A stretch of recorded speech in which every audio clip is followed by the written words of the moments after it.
नमस्कार दोस्तों, स्वागत है आप सभी का हमारे YouTube channel daily current affairs point पे।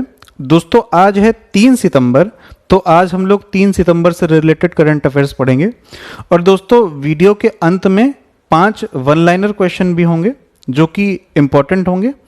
और दोस्तों वीडियो को शुरू करने से पहले आपको बता दें कि जिन लोगों ने अभी तक चैनल को सब्सक्राइब नहीं किया है वो लोग पहले चैनल को सब्सक्राइब कर लें और सब्सक्राइब के बगल में दिखने वाले बेल आइकन को ज़रूर दबा लें, जिससे कि हर एक नए वीडियो का नोटिफिकेशन आपको टाइम पे मिलता रहे। तो चलिए दोस्तों शुरू करते हैं आज की वीडियो। किस देश को फिर से राष्ट्रमंडल खेल संघ में शामिल कर लिया गया है? तो दोस्तों ये कर लिया गया है मालदीव को। दोस्तों सबसे पहले बात कर लेते हैं मालदीव की। तो इसकी राजधानी है माले, मुद्रा चलती है मालदीवीय रुपया, और राष्ट्रपति कौन है? तो ये हैं इब्राहिम मोहम्मद सोलेह। दोस्तों अगर बात करें राष्ट्रमंडल खेल संघ की, तो इसमें राष्ट्रमंडल देश के एथलीट शामिल होते हैं। और दोस्तों राष्ट्रमंडल देश वो देश होते हैं जो कभी ना कभी ब्रिटिश शासन के अधीन रहे हैं, और ऐसे देशों की संख्या कुल 54 है। और दोस्तों आपको बता दें कि इन खेलों का आयोजन सबसे पहले 1930 में किया गया था। और राष्ट्रमंडल खेल परिसंघ का मुख्यालय कहाँ है? तो दोस्तों वो है लंदन में। और इसका स्लोगन क्या है? तो यह है मानवता, समानता और नियति। और दोस्तों इससे पहले 2018 में राष्ट्रमंडल खेल यानी कि कॉमनवेल्थ गेम्स के का 21वां संस्करण जो था वो ऑस्ट्रेलिया के गोल्ड कोस्ट सिटी में आयोजित किया गया था। और अब इसका 22वां संस्करण 2022 में इंग्लैंड के बर्मिंघम शहर में आयोजित किया जाएगा। इम्पॉर्टेंट है दोस्तों, पेपर में पूछा जाता है, याद रखिएगा। चलिए नेक्स्ट क्वेश्चन देखते हैं। शंघाई कॉरपोरेशन ऑर्गेनाइजेशन की बैठक में भारत की ओर से कौन हिस्सा लेगा? तो दोस्तों ये लेंगे हमारे रक्षा मंत्री राजनाथ सिंह जी। दोस्तों बात करें अगर शंघाई कॉरपोरेशन ऑर्गेनाइजेशन की यानी कि एससीओ की, तो इसकी स्थापना हुई थी 1996 में। और इसका मुख्यालय कहाँ स्थित है? तो दोस्तों ये स्थित है चीन के बीजिंग में। और दोस्तों ये एक यूरेशिया का राजनीतिक, आर्थिक और सैनिक संगठन है। और इसकी स्थापना 1996 में हुई थी। तब इसमें चीन, कजाकिस्तान, रूस, किर्गिस्तान और तजाकिस्तान शामिल थे। और फिर जब 2001 में इसमें यानी कि इस संगठन में उज़्बेकिस्तान शामिल हो गया, तब इस संगठन का नाम शंघाई सहयोग संगठन रखा गया। और फिर 2017 में भारत और पाकिस्तान भी इस संगठन में शामिल हो गए। तो वर्तमान समय में एससीओ के कुल 8 सदस्य देश हैं। और वर्तमान समय में इसके सेक्रेटरी जनरल कौन है? तो ये हैं व्लादिमीर नोरोव। चलिए दोस्तों नेक्स्ट क्वेश्चन देखते हैं। गंदगी भारत छोड़ो अभियान किस राज्य सरकार द्वारा शुरू किया गया है? तो दोस्तों ये शुरू किया गया है मध्य प्रदेश द्वारा। दोस्तों मध्य प्रदेश के बारे में अगर बात करें तो यहाँ की राजधानी है भोपाल, मुख्यमंत्री हैं शिवराज सिंह चौहान, और यहाँ की राज्यपाल कौन है? तो ये है आनंदीबेन पटेल, जो कि उत्तर प्रदेश की भी राज्यपाल हैं। दोस्तों अगर मध्य प्रदेश को करंट से रिलेट करके देखें तो अभी हाल ही में रोको टोको अभियान नाम का अभियान मध्य प्रदेश में ही शुरू किया गया था। और इसी के साथ साथ पर्यटकों को आकर्षित करने के लिए इंतज़ार आपका नाम का अभियान भी शुरू किया गया था। और किल कोरोना अभियान भी मध्य प्रदेश सरकार द्वारा ही शुरू किया गया था। और दोस्तों हाल ही में भोपाल में देश का पहला वेस्ट क्लिनिक शुरू किया गया है। और दोस्तों इसी के साथ साथ ये भी याद रखिएगा कि मध्य प्रदेश का इंदौर शहर लगातार चौथी बार देश का सबसे स्वच्छ शहर घोषित किया गया है। चलिए दोस्तों नेक्स्ट क्वेश्चन देखते हैं। हाल ही में जारी रिपोर्ट के अनुसार 2021 तक सबसे अधिक कर्ज किस देश के ऊपर होगा? तो दोस्तों ये होगा अपने देश भारत के ऊपर। तो मूडीज इन्वेस्टर्स नाम की एक ग्लोबल कंपनी ने एक रिपोर्ट जारी करके ये कहा है कि वर्ष 2021 तक, यानी कि अगले साल तक, भारत के ऊपर दुनिया में सबसे ज़्यादा कर्ज होगा। इसका मतलब यह है कि भारत कर्ज के नीचे दबा होने वाला विश्व का नंबर 1 देश बन जाएगा। जैसा कि मैंने दोस्तों कल के वीडियो में आप लोग को बताया था कि भारत की अर्थव्यवस्था बिल्कुल रसातल में चली गई है, यानी कि बिल्कुल चरमरा गई है, और केंद्र सरकार दुनिया भर के अलग अलग देशों से और विश्व बैंक या अंतर्राष्ट्रीय मुद्रा कोष जैसी संस्थाओं से लगातार लोन ले रही है, जिससे कि भारत कर्ज के नीचे दबता चला जा रहा है। और अब ये बात दुनिया की बड़ी बड़ी एजेंसियों ने भी मानना शुरू कर दिया है। तो ये एक बुरी खबर है। चलिए दोस्तों नेक्स्ट क्वेश्चन देखते हैं। किस राज्य सरकार ने प्रत्येक जिले में बिजली चोरी विरोधी पुलिस स्टेशन स्थापित करने का निर्णय किया है? तो दोस्तों ये निर्णय लिया है उत्तर प्रदेश सरकार ने। तो ये जो बिजली चोरी विरोधी पुलिस स्टेशन बनाए जाएंगे, इनमें सिर्फ बिजली चोरी से संबंधित रिपोर्ट दर्ज की जाएंगी और ऐसे लोगों पर कार्रवाई करेगी जो बिजली चोरी करके अवैध रूप से बिजली का उपयोग कर रहे हैं। दोस्तों अगर बात करें उत्तर प्रदेश की, तो उत्तर प्रदेश की राजधानी क्या है? वो है लखनऊ। मुख्यमंत्री हैं योगी आदित्यनाथ और यहाँ पर 2 उप मुख्यमंत्री हैं। तो एक हैं केशव प्रसाद मौर्य जी और दूसरे हैं दिनेश शर्मा जी। दोस्तों उत्तर प्रदेश की राज्यपाल कौन है? तो वो है आनंदीबेन पटेल।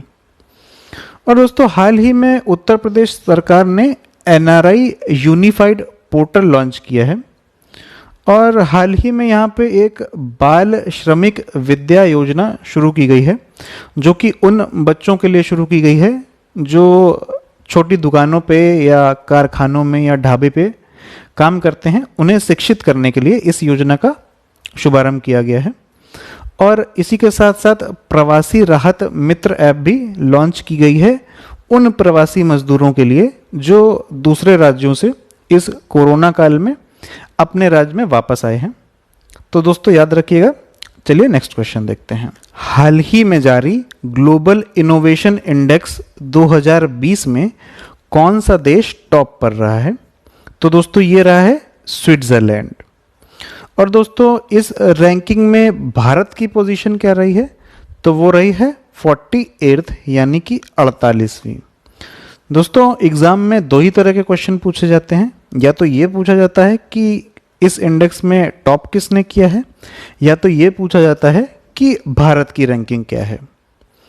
और कभी कभी दोस्तों ये भी पूछ लिया जाता है कि ये जो इंडेक्स है इसको कौन सी संस्था जारी करती है।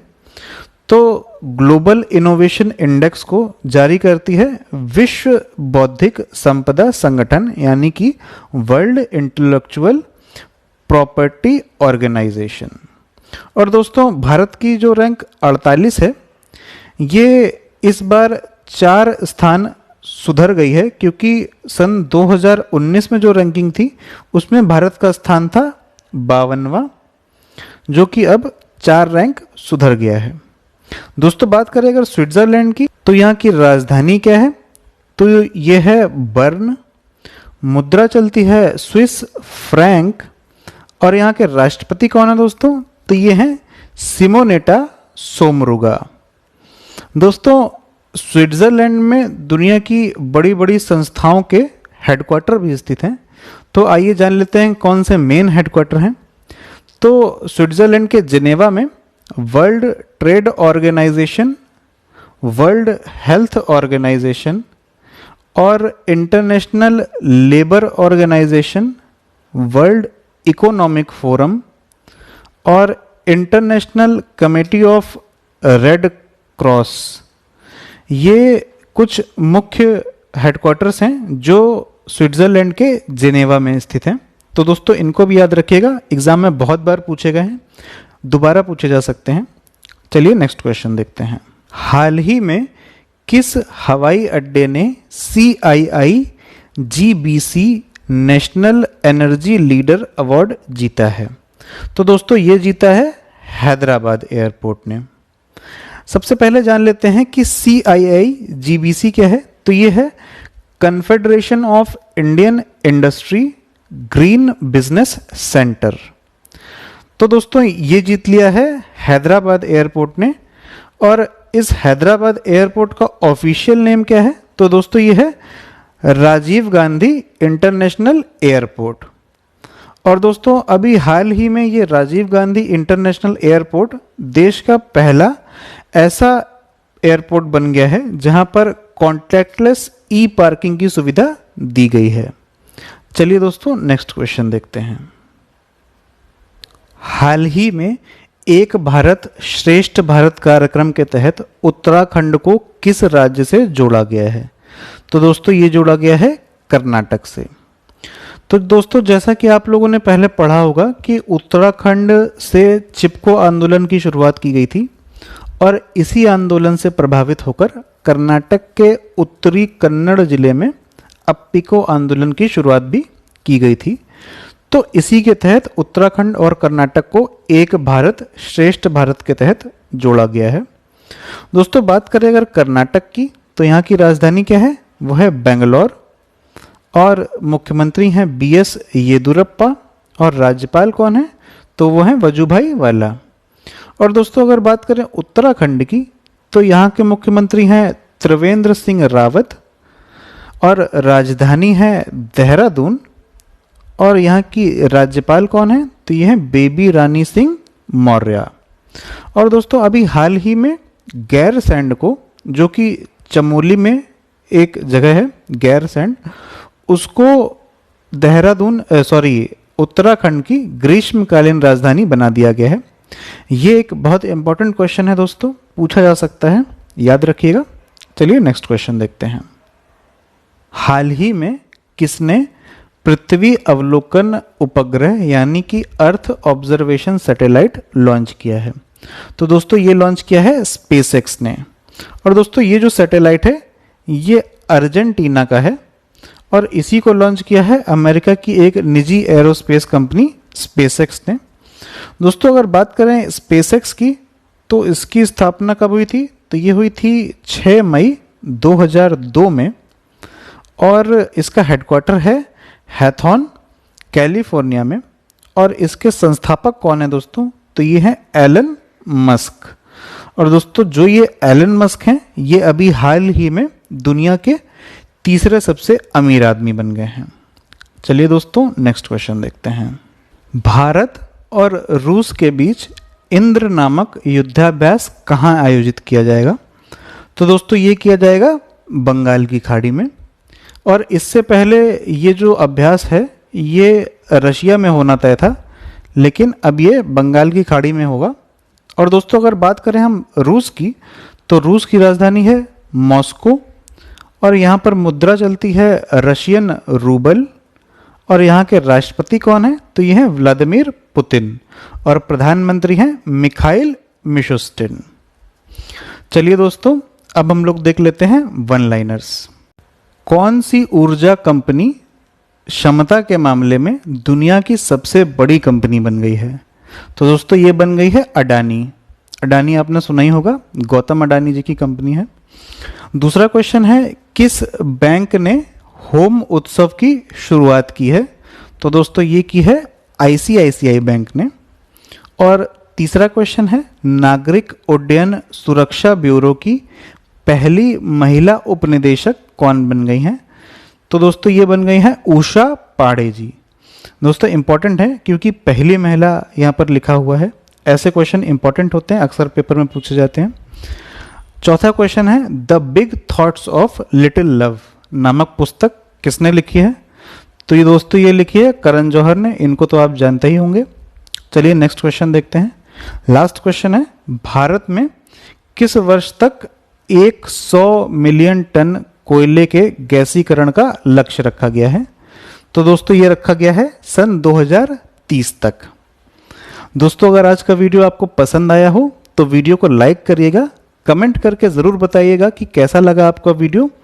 और दोस्तों इसको अपने दोस्तों में ज़रूर शेयर करिएगा। चलिए नेक्स्ट वीडियो में मिलते हैं। धन्यवाद।